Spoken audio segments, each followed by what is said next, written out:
بيلعب معاه. الكلب بيلعب معاهم بالكورة.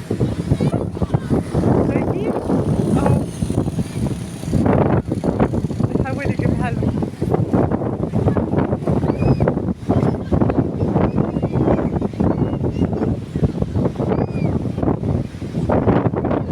هما كان عندهم فوبيا من الكلاب وكانوا بيخافوا جدا ينزلوا الشارع، فانا خليتهم ياكلوا كلب لغايه الحمد لله خفوا وما بقوا.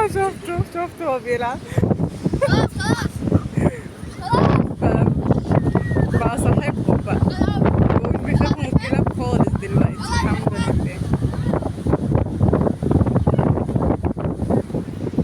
يمشي وراهم في كل حته، رايحين البحر، رايحين يجيبوا حاجه اللي هو الحرس بتاع